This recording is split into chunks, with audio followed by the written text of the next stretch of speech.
Hello everyone, स्वागत है आपका हमारे चैनल द ट्यूटर अभिषेक में। तो जैसा कि हम सब जानते हैं कि एलटी ग्रेड के फॉर्म आ गए हैं। तो इसकी लास्ट डेट क्या है और एज लिमिट क्या है, सिलेबस क्या है, कॉम्बिनेशन क्या है और कितनी सीट्स हैं, हम सब देखेंगे। तो वीडियो को अंत तक देखिए और चैनल को सब्सक्राइब कर लीजिए ताकि आगे आने वाली इन्फॉर्मेशन आपको मिलती रहे, और वीडियो को लाइक कमेंट शेयर कीजिए। तो आइए देखते हैं। तो ऑनलाइन आवेदन प्रारंभ होने की तिथि है 28/7/25 यानी कि 28 अगस्त, और इसकी लास्ट जो डेट है वो है 28 अगस्त, मतलब 28 जुलाई से शुरू हो रहा है और 28 अगस्त तक भरा जाएगा। और ये जो बहुत बच्चे ने अपना OTR नहीं हो रहा होगा, उनको पता नहीं होगा, तो आपको OTR कराना पड़ेगा। और अगर आपने पहले नहीं कराया है तो आप करा लीजिए, 72 आवर्स के अंडर में आपको मिल जाएगा। तो अब हम आगे देखते हैं कि इस फॉर्म की फ़ीस कितनी है। तो जनरल और EWS वालों के लिए है 125 रुपये, और OBC वालों के लिए है 65 रुपये, और SC/ST सबका 65 रुपये पड़ेगा। यहाँ पे देख सकते हैं। अब हम आगे देखते हैं। इसमें आपको पूरा दिया होगा कि कैसे आपको क्या करना है।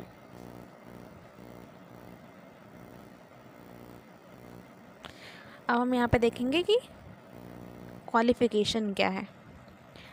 तो सबसे पहले हिंदी दिया गया है, तो हम हिंदी का देखते हैं। तो हिंदी के लिए भारत में विधि द्वारा स्थापित किसी विश्वविद्यालय, मानित विश्वविद्यालय, संस्था से एक विषय के रूप में हिंदी स्नातक और एक विषय के रूप में संस्कृत के साथ इंटरमीडिएट अथवा उत्तर प्रदेश संस्कृत शिक्षा परिषद से उत्तर मध्यमा परीक्षा उत्तीर्ण, और भारत में NCTI द्वारा मान्यता प्राप्त किसी कोर्स में शिक्षा स्नातक B.Ed की उपाधि, यानी इसमें आपका ग्रेजुएशन होना चाहिए हिंदी विषय से, और 12th में आपको संस्कृत होना चाहिए। अगर आपने UPRTU से सिंगल सब्जेक्ट किया है तो वो यहाँ पे वैलिड होगा, और इसके साथ साथ आपका B.Ed भी होना चाहिए। इसमें आपका ग्रेजुएशन पूरा कंप्लीट हो चुका होगा तभी आप फॉर्म भर पाएंगे, ग्रेजुएशन और B.Ed। आप अपेयरिंग में इसको नहीं फिल कर सकते हैं। और अंग्रेजी में भी यही है, गणित में भी, और सामाजिक विज्ञान में भी होता है हमारा कॉम्बिनेशन। तो भी आप देख लीजिए कि भारत में विधि द्वारा स्थापित किसी विश्वविद्यालय, मानित विश्वविद्यालय, संस्था से इतिहास, भूगोल, राजनीति विज्ञान और अर्थशास्त्र विषयों में से कम किन्हीं 2 विषयों में स्नातक उपाधि, यानी इनमें से कोई 2 आपके ग्रेजुएशन में रहना चाहिए, और साथ में B.Ed। अलग अलग सब्जेक्ट्स के हैं। आपका जो सब्जेक्ट है वो आप देख लीजिए, और मैक्सिमम क्वालिफ़िकेशन वही है कि आपका ग्रेजुएशन हो और B.Ed हो। ये वाणिज्य का है, शारीरिक शिक्षा, गृह विज्ञान और कृषि। कृषि के लिए केवल पुरुष अभ्यर्थी ही पात्र हैं, क्योंकि महिलाओं के लिए इसमें स्थान रिक्त नहीं है। तो आइए अब हम आगे देखते हैं। हमने बात कर ली कि क्वालिफ़िकेशन क्या है, अब हम आगे देखते हैं कि इसकी आयु सीमा क्या है, एज लिमिट क्या है। तो अभ्यर्थियों को 1 जुलाई 2025 को 21 वर्ष की आयु अवश्य पूरी करनी चाहिए, यानी कि आपकी मिनिमम जो एज है वो 21 वर्ष होनी चाहिए और मैक्सिमम 40। बाकी इसमें क्या छूट है अलग अलग कैटेगरी हिसाब से, वो आप देख लीजिए।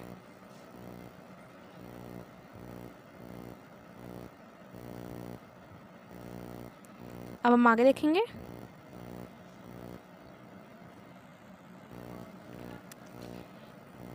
ये आपका दिया होगा कैसे फॉर्मेट दिया गया है कि अगर आपको बनवाना है EWS वगैरह, और अगर आप गेम स्पोर्ट्स में रहे हो तो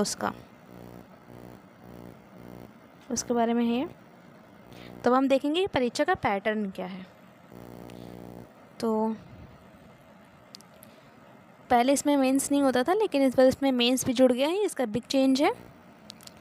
तो जो हमारा पहला पेपर होगा उसमें 150 क्वेश्चंस आएंगे। इसमें सामान्य अध्ययन के 30 प्रश्न होंगे, और बाकी जो प्रश्न होंगे वो हमारे 120 प्रश्न जो बचेंगे वो हमारे सब्जेक्ट के होंगे, जो आप सब्जेक्ट चूज़ करेंगे। तो 300 नंबर का पेपर होगा, MCQ बेस्ड होगा, और समय 2 घंटा आपको दिया जाएगा। और जो इसका द्वितीय चरण होगा, मतलब उसके बाद जो पहले पेपर में जो वैकल्पिक सामान्य अध्ययन वाला है प्रारंभिक चरण, उसको अगर आप लोग क्वालिफाई करते हैं तभी आप मेंस दे पाएंगे, यानी तभी आप द्वितीय चरण में पहुंचेंगे।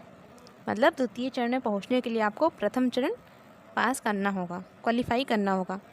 तो दूसरे चरण में कैसा पेपर होगा ये देखते हैं। तो इसमें 20 प्रश्न होंगे, 10-10 का, ये दो भाग में डिवाइड होगा। पहले में 10 होंगे और दूसरे में 10 होंगे क्वेश्चन। पहले जो 10 क्वेश्चन होंगे वो लघु उत्तरीय होंगे, जिनके उत्तर आपको 125 शब्दों में देना होगा। मतलब ये समय सीमा है, सॉरी ये आपका शब्द सीमा है। और उसके बाद जो आपका खंड बा होगा उसमें दीर्घ उत्तरीय प्रश्न होंगे, और उसमें उसकी जो शब्द सीमा है वो 200 शब्द है। इसमें आपको 3 घंटे का टाइम मिलेगा और 200 नंबर का ये पेपर आपका होगा। तो ये तो आप बात हो गई कि परीक्षा का पैटर्न कैसा रहेगा। तो अब हम आगे देखते हैं कि इसका मतलब कि सिलेबस क्या है। तो अगर आपका विषय भूगोल है तो ये हमारा भूगोल का सिलेबस है। भौतिक भूगोल, स्थलमंडल, वायुमंडल, जलमंडल, जयमंडल, मानव भूगोल, मानव अधिवास, आर्थिक भूगोल, भारत का भूगोल, और ये इतिहास का सिलेबस अगर आपका हिस्ट्री है तो ये आपका हिस्ट्री का है। आप स्क्रीनशॉट ले सकते हैं, या तो आप ये PDF भी डाउनलोड कर सकते हैं। और अर्थशास्त्र का सिलेबस ये है हमारा अर्थशास्त्र का सिलेबस, और ये नागरिक शास्त्र का है। ये विज्ञान का, ये हमारा विज्ञान का सिलेबस है। और ये हमारा रसायन विज्ञान यानी कि केमिस्ट्री, ये जीव विज्ञान, बायोलॉजी, और ये गणित का यानी मैथमेटिक्स।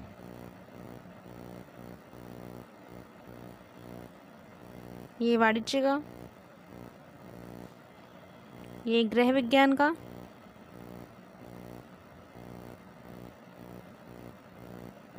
और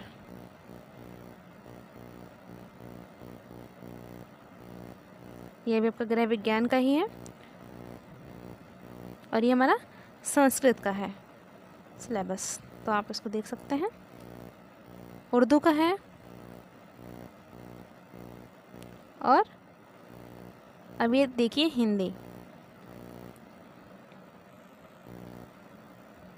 हिंदी में हमारा है हिंदी साहित्य का इतिहास, आधुनिक काल, हिंदी गद्य साहित्य का विकास, हिंदी के रचनाकार एवं उनकी रचनाएं, व्याकरण।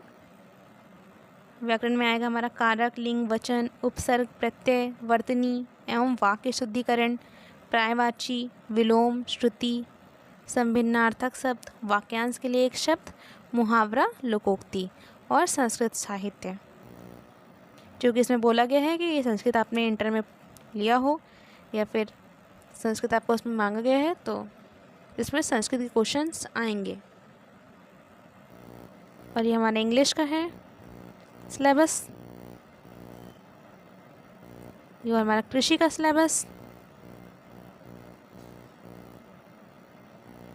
और ये संगणक यानी कंप्यूटर का सिलेबस है, कला का है,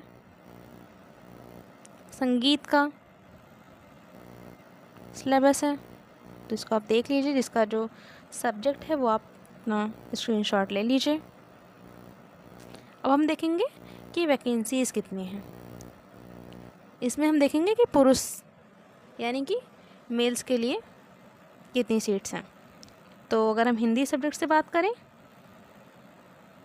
मेल्स के लिए तो 568 सीट हैं। ये है अनरिजर्व्ड यानी जनरल वालों के लिए। और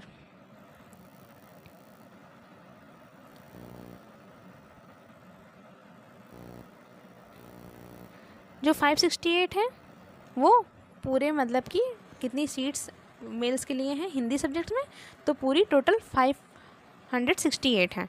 और जनरल कैटेगरी में ये 230 सीट्स हैं मेल्स के लिए। और EWS में 56 सीटें हैं, और ऐसे ही OBC 153 और SC ST 118 एंड 11। बाकी दिव्यांग की सीट है 22। और ऐसे ही इंग्लिश में देख लीजिए टोटल 540 यानी 540 हैं सीटें पुरुष के लिए, और उसमें जनरल के लिए 217, EWS के लिए 54 और OBC के लिए 147, SC ST के लिए 112 और 10। तो ये विषयवार यहाँ पे दिया गया है, तो इसमें आप देख लीजिए सब सब्जेक्ट्स का यहाँ पे दिया गया है। अब हम देखेंगे कि महिलाओं के लिए कितनी सीटें हैं। पुरुषों के लिए ज़्यादा है, महिलाओं के लिए कुछ कम सीट्स हैं, लेकिन देखते हैं यहाँ पे कितनी हैं। तो अगर हम हिंदी विषय से बात करें तो महिलाओं के लिए कुल जो हिंदी विषय में सीटें हैं वो 119 हैं, जिसमें से जनरल वालों के लिए 50 हैं और EWS 11 सीट है, OBC 32 और SC ST का 24 और 2 सीटें। तो इसमें विषयवार महिलाओं के लिए कितनी है ये आप देख लीजिए। इसमें यह है महिलाओं की। तो आज के इस वीडियो में बस इतना ही। उम्मीद है कि आप LT ग्रेड के बारे में पता चल गया होगा कि इसमें क्या क्या चाहिए, क्वालिफ़िकेशन, एज लिमिट, सिलेबस।